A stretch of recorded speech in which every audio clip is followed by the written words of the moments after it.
So as we discussed earlier that Islamic finance have some prohibitions, and the one of the most important feature uh, as far as prohibition is concerned of this Islamic theory is avoiding interest or any ex and return derived on a loan or debt. You mean thing is avoid riba. So we can say in the light of this line that Islamic banks will not take or given any loan or enter into contracts seeking any increase over the principal of loans or debts creating as a result of any credit transaction. But yes, buying and selling of goods both on cash payments and credits for the purpose of earning profit is permissible. That is not known as Riba. ठीक है, तो रिबा से मुराद हम पहले भी discuss कर चुके हैं कि वो एक्सेस डिमांड है जो कि प्रिंसिपल से ज़्यादा है, और उसकी बहुत सारी शराइत हैं जैसे हम लोग पहले भी बयान कर चुके हैं. And the second pillar is avoid गरर, right? So avoiding so entering into a contract having absolute risk or uncertainty about the ultimate result, the nature or quality and specification of the subject matter or the rights and obligations of the parties. So it is not permissible, it is not considered ethical in the Islamic finance that you involve in too much uncertainty or you take absolute risk, right? And similarly, another kind of activity which have to be avoided is gambling. uh, game of chance, या तो सारे आएंगे या सब चले जाएंगे. आप पैसे लगा रहे हैं, 5 लोगों ने बेट लगाई हुई है, और या तो सब के चले जाएंगे और मेरे पास आ जाएंगे, और या सब में से कोई एक ले जाएगा. Too much risk becomes a chance. ठीक है. So financial institutions are required to adopt transparency, disclosure and documentations to a greater extent, as we have discussed earlier too. Yes, you might say that okay, if in Islamic finance interest is to be taken as a prohibition, you cannot involve in gharar, you cannot involve in kimar or mesar, or game of chance. You cannot sell the thing, you do not have ownership of that thing. You cannot buy the thing if you have no intentions to take the possession by paying the full payments. So what would be the other alternatives, right? There may be a question. So in Islamic finance there are certain alternatives which are Sharia compliant, and we can name them as mudarba, musharaka, murabaha, salam, ijara, istisna. What these items are particular in their mean, what are the protocols, what are the dealings, and in which activities these are permissible, and what sort of needs they are addressing. We will take a deep look in our upcoming chapters on these topics. So the purpose of enlisting them here is just to give you the idea that there are a lot of alternatives which are Sharia compliant and are capable of fulfilling the needs of the current business environment.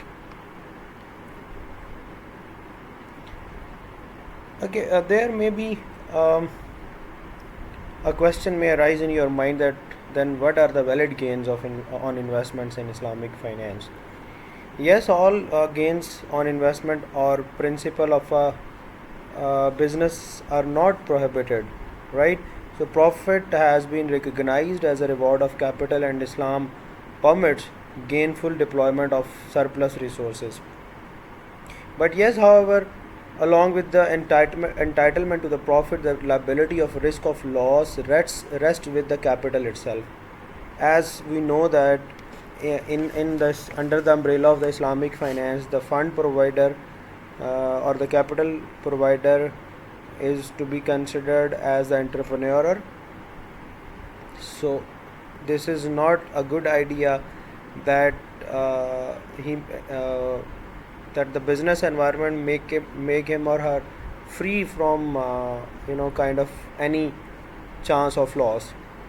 I mean to say کہ ایسا کیسے ممکن ہے کہ ایک party جو ہے وہ لاس پر کھیل رہی ہے اور دوسری پارٹی جو ہے وہ شور ریٹرن پر کھیل رہی ہے. ٹھیک ہے. So we can say that the liability here it is, the liability of risk of loss rests with the capital itself.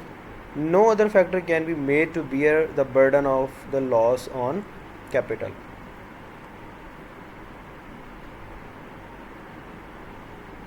In the Islamic framework, money itself is not recognized as capital, and as such it cannot earn a profit in itself, because whatever the current form of money, surely it is paper currency, it has no intrinsic value, it is nothing in itself, so cannot be invested and cannot earn profit on itself. So do remember one thing, the provider of the fund is an entrepreneur, right? As I discussed earlier. The fund provider will get a profit or loss for his capital. Yes, you may ask me, then what is the kind of reward for other people in the business? I must say that is the wage or remuneration for the other people in the organization who are paying their attentions, who are paying their efforts into the organization, right? So if he does not manage the business himself, I mean the entrepreneur is not managing business himself, but just providing the capital to some other individual or group of individual for business activities, he will have a share in the profit, while the managers of the business will get wages in the form of a share in the profit. But if the business suffers a loss, the capital owner will bear the loss, while the manager's labor will go wasted, right? So I mean to say here that the fund provider will share the profit, will share the loss as well. The maximum loss for the other people of the organization is that they will lose their labor, right?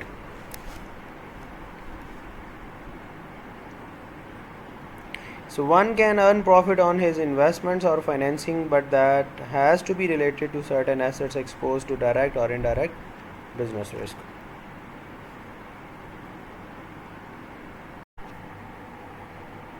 Okay, I do remember one thing. ہم یہ نہیں کہہ سکتے کہ جتنے بھی پری fixed returns ہیں وہ ربا ہیں. ٹھیک ہے. سو ایسا نہیں ہے. It is not actually necessary for the sake of Sharia compliance that income from any investment or transaction should be fixed or variable, right? تو ایسا نہیں ہے کہ ہم یہ کہیں کہ جناب جو ریٹرن ہے وہ ویریبل ہونا چاہیے تبھی وہ ربا نہیں ہوگا, یا کوئی بھی جو فکس ریٹرن آ رہا ہے وہ ربا ہی ہوگا. ایسا نہیں ہے. تو ہم یہ کہہ سکتے ہیں کہ اگر ہم یہ دیکھنا چاہتے ہیں کہ ہماری کوئی بھی جو بزنس ٹرانزیکشن ہے وہ شریعہ کمپلائنس کی کیٹیگری میں آتی ہے یا نہیں آتی, کیا وہ شریعہ قانون کے مطابق ہے, تو ایک چیز تو یہ ہمیں دیکھ لینی چاہیے کہ اگر تو وہ لون ہے, ٹھیک ہے, اور اس لون کے اوپر اگر کچھ اضافی لیا یا دیا جا رہا ہے تو وہ تو اسٹریٹ اوے ربا میں آتا ہے, اور that is not permissible. Yes, the second thing is کہ اگر آپ نے کوئی چیز ادھار پر بیچی ہے, سپوز کریں میری بائک ہے, میں نے آپ اس کی قیمت کیش کی صورت میں 70,000 کی ہے, وہ میں نے آپ کو 80,000 روپے میں بیچ دیا, اور آپ مجھے 1 مہینے کے بعد یہ 80,000 روپیہ یا بقایا ماندہ شدہ جو رقم ہے وہ دینے کے پابند ہیں. اب یہ جو رقم آپ نے مجھے دینی ہے یہ بیسیکلی ڈیٹ کی شکل اختیار کر گئی ہے. جب میں نے آپ کو اپنی موٹر بائک آپ کے ہینڈ اوور کر دی ہے, now it is in your ownership, you have the position of that. اب وہ جو آپ نے مجھے اس کے بدلے دینا تھا وہ 80,000 روپیز تھے, اب وہ جو 80,000 روپیز ہیں وہ لون کی شکل اختیار کر گئے ہیں. تو اسلامک شریعہ الاؤ نہیں کرتا کہ ایٹ دا اسٹارٹ اور ان دا لیٹر اگر کوئی رقم لون کی شکل اختیار کر جائے تو اس کے اوپر اضافی لیا جا سکے. سپوز کریں کہ آپ 30 دن کے بعد 35ویں دن میں داخل ہو جاتے ہیں اور آپ مجھے پیمنٹ نہیں دیتے, اور اگر میں آپ کو اب اس 80,000 روپے کے اوپر کچھ زیادہ رقم ڈیمانڈ کروں گا تو وہ اگین ربا بن جائے گی. ٹھیک ہے یہ بات. تو یس ہم ایک بات یاد رکھیں کہ جو کرنسی ہے یا جو پیپر منی ہے اس کی ٹریڈنگ پروہیبٹڈ ہے. ٹھیک ہے, اس کی ٹریڈنگ کسی بھی طرح سے لین دین کی صورت میں جب اضافی ساتھ جڑ جائے, ٹھیک ہے, تو وہ اس کی ممانعت ہے. لیکن بہرحال یہ دس از الاؤ کہ اگر ایک بندہ جو ہے جو بزنس کر رہا ہے, کوئی کاروبار کرتا ہے, وہ اپنی پروڈکٹ کو کیش کی صورت میں کسی اور رقم پر بیچ رہا ہے اور ادھار کی صورت میں کسی اور رقم پر بیچ رہا ہے, تو اس اضافی کو نہیں ہم ربا کہہ سکتے. ٹھیک ہے, اور یہ جو کانٹینٹس میں آپ لوگوں کے ساتھ ڈسکس کر رہا ہوں that is has been taken from the book of Muhammad Ayub صاحب. ٹھیک ہے, جن کی اسلامک فائنینس کے اوپر بک ہم لوگوں نے شیئر بھی کی ہوئی ہے آپ کے ساتھ اور اسٹڈی بھی کر رہے ہیں اس کو. There are some other points that may be kept in mind to differentiate transactions in terms of deciding their permissibility. ٹھیک ہے, کچھ اور ٹرانزیکشنز کی صورت ہو سکتی ہے, اس میں بیع کی شکل شامل ہے, ہبہ کی ہے, اور قرض حسنہ کی ہے. ٹھیک ہے, تو قرض حسنہ پر بھی بات کرتے ہیں, لیکن اس سے پہلے یہ دیکھ لیں بیع کیا ہے. دیٹ از دا سیل اور purchase of goods means the definite transfer of ownership of goods to the buyer. تو یہ تو عام آپ اپنی ڈیلی بیس پر دیکھتے ہیں, لوگ چیزوں کا تبادلہ کر رہے ہیں, ان کی خرید و فروخت کر رہے ہیں. That is permissible. ہاں, اس کی رقم کیش کی صورت میں اس کی پرائس کچھ اور ہو سکتی ہے, اور ڈیفرڈ پیمنٹ کی صورت میں اس کی کچھ اور چارجز طے کیے جا سکتے ہیں. بٹ یس, جب آپ نے کوئی پروڈکٹ سیل کر دی ہے تو جو رسک ہے یا جو ریوارڈ ہے اس فروخت شدہ پروڈکٹ کا, وہ اب بلونگ کرتا ہے بائر کے ساتھ, وہ بیچنے والے کے ساتھ نہیں کرتا. ٹھیک ہے, اور اسی طرح پرچیز کرنے کی صورت میں اب اس کا جو بھی ریٹرن یا ریوارڈ ہے, اگر میں خریدار ہوں, میں نے خرید لی ہے, تو اب وہ جو بھی ریٹرن یا ریوارڈ ہے وہ میرے سے منسوب ہے, مجھے اس کی صرف رقم دینی ہے جو طے کر چکا ہوں میں اس کے ساتھ. دوسری چیز ہے ہبہ. آپ کا دوست, آپ کا بھائی, آپ کے پیرنٹس, آپ اپنے پیرنٹس کو کسی بھی ایسٹ کو گفٹ کر سکتے ہیں, اور اس صورت میں جو آنرشپ ہے وہ ٹرانسفر ہو جائے گی پرماننٹلی. ٹھیک ہے, اور that transfer of ownership will be free of any kind of payment. And the third form جس میں ایکسچینج ہو رہا ہے کسی بھی کموڈٹی کا, قرض حسنہ. ٹھیک ہے, اور اگر وہ ایگزیکٹلی لون ہے تو اوبویسلی وہ سیم والیوم میں ہی ان کا تبادلہ ہوگا. That is again permissible.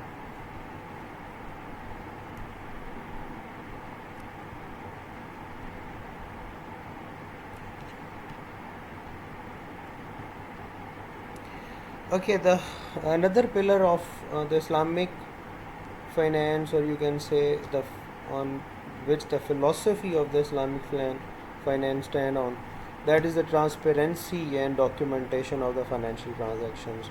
So do remember that financial transactions and financial institutions are much more required to adopt transparency and disclosures and documentation in the mode of Islamic finance, as the Holy Prophet ﷺ himself encouraged disclosure of all features of goods being traded, so people get sufficient information about goods and their prices in the market. Right? So this is again too much important thing. Thank you so much جی, جزاک اللہ. امید کرتا ہوں کہ آپ کو یہ جو discussion ہے وہ فائدہ مند لگی ہوگی اور آپ کے پہلے سے علم میں کچھ اضافہ ہوا ہوگا. نیکسٹ جو ویڈیو میں آپ کے ساتھ شیئر کروں گا that will be on the concept of debt and equity and the concept of money. تو ہم وہ جو remaining part of his philosophy کے جو ہم لوگوں نے پچھلی ویڈیو کے ارلی سلائیڈز میں آپ کو شو کیے تھے ان کے اوپر ایک ڈسکشن ہوگی. ان شاء اللہ تعالیٰ اس میں مزید ڈیٹیل کے ساتھ آئیں گے. السلام علیکم.